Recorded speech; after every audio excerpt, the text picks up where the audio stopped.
दोस्तों, एक महिला दारोगा रात को सोई तो थी, लेकिन सुबह जब वह उठी तो उसे कुछ अजीब महसूस हुआ। जब उसने अपने बदन पर हाथ फेरा तो वह चौंक गई, क्योंकि उसके शरीर पर एक भी कपड़ा नहीं था।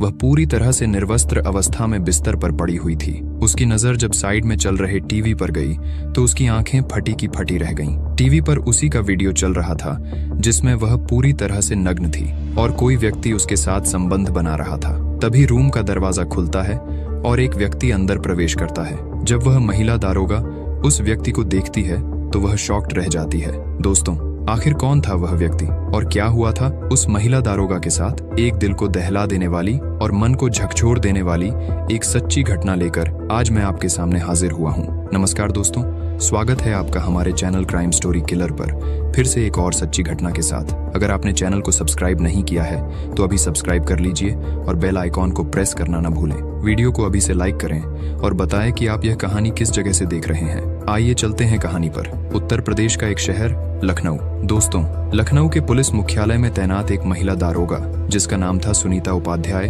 वहां पर 2 सालों से नौकरी कर रही थी। परिवार में उसका एक पति था और एक 7 साल का बेटा। पति सरकारी नौकरी में ग्राम सेवक के पद पर तैनात था और उसकी नौकरी लखनऊ से 100 किलोमीटर दूर थी, इसलिए वह अपने बेटे के साथ वहीं रहता था और सुनीता पुलिस मुख्यालय लखनऊ में ही रहती थी, जहां उसे एक क्वार्टर अलॉट किया गया था। बात 20 जनवरी 2016 की है, जब पुलिस स्टेशन में वायरलेस पर हुड़दंग की खबर आती है। तुरंत पुलिस दल रवाना होता है जिसमें सुनीता उपाध्याय भी शामिल होती है। वहां पहुंचने पर स्थिति ऐसी बन जाती है कि लाठीचार्ज करना पड़ता है। इस लाठीचार्ज के दौरान कई लोग घायल हो जाते हैं और इलाज के दौरान 2 लोगों की मृत्यु हो जाती है। मामला मीडिया में आते ही बड़ा हो जाता है और जो पुलिस वाले वहां ड्यूटी पर थे उन्हें लाइन हाजिर कर दिया जाता है। इसमें सुनीता उपाध्याय भी शामिल थी। लाइन हाजिर होने के बाद सभी पर इंक्वायरी बैठाई जाती है। सुनीता उपाध्याय इस स्थिति से बहुत डर जाती है। उसे अपनी नौकरी जाने का डर सताने लगता है। उसी की मदद के लिए वह अपने थाना इंचार्ज कुलदीप यादव के पास जाती है। कुलदीप यादव उसे आश्वासन देता है कि वह उसकी नौकरी को सुरक्षित रखेगा। 3 फरवरी 2016 की शाम को कुलदीप यादव सुनीता को फोन करता है और कहता है कि उसके केस के सिलसिले में कुछ चर्चा करनी है। वह उसे अपने क्वार्टर पर बुलाता है। सुनीता तुरंत राजी हो जाती है और आधे घंटे के अंदर वहां पहुंच जाती है। जब वह कुलदीप यादव के क्वार्टर पर पहुंचती है और दरवाजा खटखटाती है तो अंदर से आवाज आती है, हाँ, खुला है, अंदर आ जाओ। सुनीता अंदर जाती है और देखती है कि कुलदीप यादव ड्राइंग रूम में बैठा शराब पी रहा होता है। मेज पर शराब की बोतल और 2 गिलास रखे हुए थे। यह देखकर सुनीता थोड़ी असहज हो जाती है, लेकिन कुलदीप उसे कहता है कि यहाँ कोई फॉर्मेलिटी की जरूरत नहीं है। वह उसे फ्रैंक होकर बैठने के लिए कहता है। सुनीता सोफे पर बैठ जाती है और पूछती है कि कैसे बुलाना हुआ। कुलदीप कहता है कि उसने ऊपर बात कर ली है और उसे टेंशन लेने की जरूरत नहीं है, उसकी नौकरी सुरक्षित रहेगी। सुनीता उसे धन्यवाद कहती है। इसी दौरान कुलदीप उसके लिए भी गिलास में शराब डालकर उसे देने की पेशकश करता है। सुनीता संकोच करती है, लेकिन कुलदीप उस पर जोर डालता है। पुलिस महकमे में 80% लोग शराब पीते ही हैं, यह जानकर सुनीता मजबूर हो जाती है और शराब पीने के लिए तैयार हो जाती है। पैग लेते हुए सुनीता और कुलदीप के बीच बातचीत होती है। कुलदीप उसे फ्रैंक होने की कोशिश करता है और पूछता है कि उसके परिवार में कौन कौन है और वे क्या करते हैं। सुनीता बताती है कि उसका परिवार लखनऊ से 100 किलोमीटर दूर रहता है। कुलदीप भी बताता है कि उसका परिवार कानपुर में रहता है और वह यहाँ अकेला ही रहता है। इस प्रकार बातचीत का दौर शुरू होता है। सुनीता अब तक 3 पैग शराब पी चुकी थी और नशे में आ चुकी थी। इसी मौके का फायदा उठाकर कुलदीप अपनी जगह से उठता है और सुनीता के करीब जाकर बैठ जाता है। सुनीता थोड़ी सी सकुचा जाती है। कुलदीप उसके कंधों पर हाथ रखता है और सहलाने लगता है। सुनीता को समझ नहीं आता कि कैसे प्रतिक्रिया दे या कैसे मना करे, क्योंकि वह मजबूरी में भी फंसी हुई थी और शराब का नशा भी चढ़ा हुआ था। पति से दूर रहने के कारण सुनीता के भी कदम हल्के हल्के बहकने लगे थे। फिर भी वह कुलदीप को रोकने की कोशिश करती है, लेकिन कुलदीप उस पर प्रेशर डालता चला जाता है। कुलदीप उसे समझाता है कि यहाँ उनके अलावा कोई नहीं है और यह बात किसी को पता नहीं चलेगी। धीरे धीरे सुनीता भी उसके बातों में आ जाती है। एक एक कर और पैग चलते हैं और फिर कुलदीप यादव सुनीता को लेकर अपने बेडरूम में चला जाता है। वहां उसे निर्वस्त्र कर खुद भी निर्वस्त्र होकर वह उसके साथ शारीरिक संबंध बनाता है। सुनीता इस समय पूरी तरह नशे में थी और बेहोशी में कुलदीप का साथ दे रही थी। पूरी रात यह सिलसिला चलता रहता है और दोनों कब सो गए उन्हें पता भी नहीं चला। सुबह जब सुनीता की आंख खुलती है तो अपने आप को निर्वस्त्र अवस्था में बेड पर पाती है। उसे याद आने लगता है कि रात को क्या हुआ था। उसे खुद पर बहुत पछतावा होता है कि उसने यह क्या कर डाला। अगर वह होश में होती तो कभी ऐसा नहीं करती, लेकिन असली झटका तो अब लगने वाला था। सुनीता जब पलट कर देखती है तो दीवार पर लगी हुई एलईडी में एक वीडियो चल रहा होता है। जब वह वीडियो देखती है तो हैरान रह जाती है। वीडियो में वह खुद नजर आ रही थी और कुलदीप यादव उसके साथ संबंध बना रहा था। उसने सब कुछ रिकॉर्ड कर लिया था। तभी दरवाजा खुलता है और कुलदीप अंदर आता है। सुनीता उसे आश्चर्यचकित नजरों से देखती है। कुलदीप मुस्कुराता है। सुनीता पूछती है, सर ये सब क्या है? एक तो आपने मेरे साथ इतना गलत किया, जब मैं होश में नहीं थी आपने मेरा फायदा उठा लिया, ऊपर से आपने मेरा वीडियो भी बना लिया और उसे टीवी पर चला रहे हैं। कुलदीप कहता है, जस्ट कूल यार, टेंशन क्यों लेती हो? ये तो बस मैंने इसीलिए बनाया था ताकि जब मन करे देख सकूं और एंजॉय कर सकूं। सुनीता को बहुत गुस्सा आ रहा था, लेकिन वह कुछ कर नहीं सकती थी क्योंकि कुलदीप उसका बॉस था और उसकी नौकरी खतरे में थी। साथ ही उसका वीडियो कुलदीप के फोन में था। सुनीता वहां से निकल जाती है। इस सिलसिले की शुरुआत के बाद कुलदीप यादव लगातार सुनीता का शोषण करने लगा। वह बार बार उसे अपने क्वार्टर पर बुलाता और ना चाहते हुए भी सुनीता को मजबूरन आना पड़ता।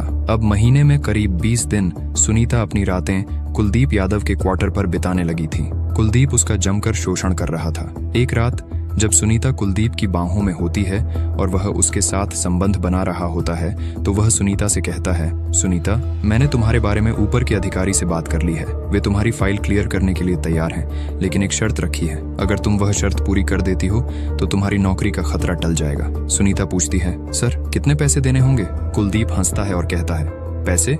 तुम्हें पैसे देने की क्या जरूरत है सुनीता? तुम्हारे पास तो ऐसा अनमोल खजाना है कि लोग खुद तुम्हें पैसे देंगे।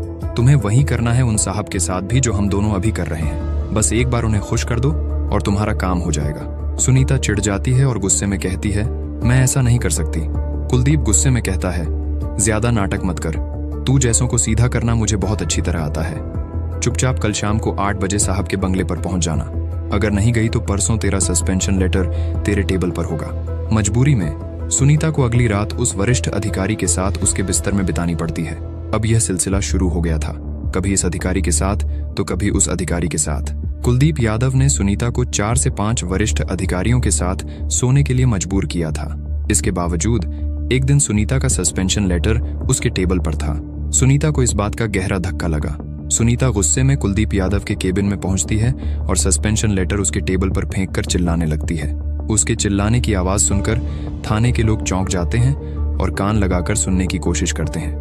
सुनीता जोर जोर से चिल्लाकर कुलदीप से कहती है, तुमने मेरा शोषण किया, मेरे साथ गलत किया और अब मैं सस्पेंड हो गई हूँ। मैं डीजीपी साहब के पास जाकर तुम्हारी और उन अधिकारियों की शिकायत करूंगी।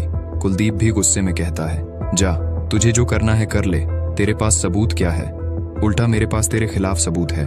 याद है ना वो वीडियो? सुनीता गुस्से से पैर पटकती हुई वहां से निकल जाती है। थाने में सबको अब पता चल चुका था कि सुनीता और कुलदीप के बीच कुछ गलत चल रहा है। सस्पेंशन के बाद सुनीता अपने पति के गांव चली जाती है। 2 दिन बाद कुलदीप यादव भी छुट्टी लेकर अपने गांव चला जाता है। सुनीता को गए हुए 5 दिन ही हुए थे कि एक व्यक्ति थाने में आकर सुनीता के बारे में पूछताछ करता है। वह सिपाही से पूछता है कि सुनीता जी कहाँ हैं? सिपाही आश्चर्य से पूछता है, आप कौन हैं? वह व्यक्ति कहता है, मैं उनका पति अजय उपाध्याय हूँ। सुनीता से 4 दिन से मेरी बात नहीं हो रही है। सिपाही चौंक जाता है और बताता है कि सुनीता मैडम सस्पेंड हो चुकी हैं और 4 दिन पहले ही वह यहाँ से कहकर गई थी कि वह अपने पति के पास जा रही है। अजय कहता है कि वह उसके पास नहीं आई है और उसका फोन भी बंद है। मामला चिंताजनक था। अजय उपाध्याय थाने के इंचार्ज सुरेंद्र कुलकर्णी से मिलता है और अपनी बात बताता है। सुरेंद्र कुलकर्णी उसे FIR दर्ज करने की सलाह देते हैं। पुलिस सुनीता का फोन सर्विलांस पर डालती है और उसका आखिरी लोकेशन कानपुर देहात में मिलता है। वहां पहुंचकर पुलिस को कुछ नहीं मिलता। 2 दिनों बाद एक सरोवर से पुलिस को एक महिला की लाश मिलती है। अजय उसे पहचान लेता है कि वह सुनीता उपाध्याय ही है। अब सवाल यह था कि सुनीता वहां कैसे पहुंची। पुलिस जांच में सुनीता के कॉल डिटेल्स निकाले जाते हैं। उसके फोन पर आखिरी कॉल एक PCO से आया था जो कानपुर देहात में था। पुलिस PCO पर पहुंचती है, लेकिन वहां से कोई सुराग नहीं मिलता। अजय परेशान था कि उसकी पत्नी वहां कैसे पहुंची और उसने आत्महत्या क्यों की। पुलिस इस केस को आत्महत्या के एंगल से देख रही थी। अजय बार बार थाने आता था और एक महिला सिपाही उससे कहती है कि उसे कुछ जरूरी बात करनी है। बाहर ले जाकर वह कहती है कि उसे शक है कि सुनीता की हत्या हुई है। यह सुनकर अजय चौंक जाता है और कहता है, ये आप क्या कह रही हैं? तब वह महिला सिपाही पूरा वाकया बताती है जो उस दिन पुलिस स्टेशन में घटित हुआ था। जब सुनीता कुलदीप यादव के चैम्बर में गई थी और वहां दोनों की बहस और लड़ाई हुई थी, अजय के भी दिमाग की घंटी बजने लगती है और वह सोचता है कि जरूर सुनीता के साथ कुछ गलत हुआ है और इसमें कुलदीप यादव का हाथ है। अजय थाने में कुलदीप यादव के विरुद्ध एफआईआर दर्ज कराना चाहता है कि उसकी पत्नी की हत्या हुई है और हत्या के पीछे कुलदीप यादव का हाथ है। कुलदीप यादव एक थानेदार था और उसका प्रभाव और ऊपर तक पकड़ थी, इसलिए पुलिस एफआईआर लिखने में आनाकानी कर रही थी। जब थाने में कोई मदद नहीं मिली तो अजय, जो खुद भी एक सरकारी कर्मचारी था और कानूनी दांव-पेच जानता था, मीडिया में जाता है। मीडिया में मामला जाते ही वरिष्ठ अधिकारियों का ध्यान इस पर जाता है और तुरंत एफआईआर दर्ज करने का आदेश दिया जाता है। पुलिस जांच में सुनीता के कॉल डिटेल्स निकाले जाते हैं और सुनीता के फोन पर आखिरी कॉल एक पीसीओ से आया था। उस पीसीओ की सीसीटीवी फुटेज की जांच की जाती है और फुटेज में कुलदीप यादव साफ नजर आता है, जो वहां फोन कर रहा था। टाइमिंग भी मिल जाती है और ये वही समय था जब सुनीता के फोन पर आखिरी कॉल आया था। पुलिस की शक की सुई पूरी तरह से कुलदीप यादव पर घूम जाती है। कुलदीप यादव छुट्टी पर अपने गांव में था। पुलिस का एक दल उसे गिरफ्तार करने के लिए रवाना होता है और उसे गिरफ्तार कर थाने लाया जाता है। पूछताछ के दौरान कुलदीप यादव पहले तो पुलिस को घुमाने की कोशिश करता है, लेकिन अंततः टूट जाता है और सच्चाई बताता है। कुलदीप यादव बताता है कि सुनीता ने उसे फोन कर बताया था कि वह प्रेग्नेंट है और उसके बच्चे की मां बनने वाली है। सुनीता ने कहा था कि अगर उसे नौकरी वापस नहीं मिली तो वह कुलदीप और अन्य 4 अधिकारियों को फंसा देगी। यह सुनकर कुलदीप सख्ते में आ गया और सुनीता से प्यार से बात करने लगा। कुलदीप ने सुनीता को विश्वास दिलाया कि वह सब कुछ ठीक कर देगा और उसे कानपुर देहात के एक इलाके में बुलाया। उसने सुनीता को पीसीओ से फोन किया ताकि उसका खुद का नंबर न दिखे। वहां पहुंचकर कुलदीप ने सुनीता को कार में बिठाया और सरोवर के किनारे ले गया। वहां बहस के दौरान कुलदीप ने सुनीता का गला दबाकर हत्या कर दी और लाश को सरोवर में फेंक दिया। कुलदीप यादव के खिलाफ आईपीसी की धारा 376 और 302 के तहत केस दर्ज किया जाता है और उसे न्यायालय के सामने पेश किया जाता है। कुलदीप यादव को जेल भेज दिया जाता है, लेकिन मामला अभी भी कोर्ट में लंबित है और सुनीता को अभी तक न्याय नहीं मिला है। हम न्यायालय से यही गुजारिश करेंगे कि सुनीता को जल्द से जल्द न्याय मिले और ऐसा न्याय मिले कि ऐसे दरिंदे 100 बार सोचें ऐसा गुनाह करने से पहले। तो दोस्तों, ये थी आज की कहानी। अगर सुनीता ने पहले दिन ही कुलदीप यादव के खिलाफ कदम उठाया होता जब पहली बार उसने उसके साथ दरिंदगी की थी, तो शायद आज उसे अपनी जान न गंवानी पड़ती और वह अपने परिवार के साथ होती। आपका क्या मानना है? कमेंट बॉक्स में जरूर बताएं। अगर आपको ये वीडियो पसंद आया हो तो लाइक और सब्सक्राइब करना ना भूलें। अगली वीडियो में मिलते हैं।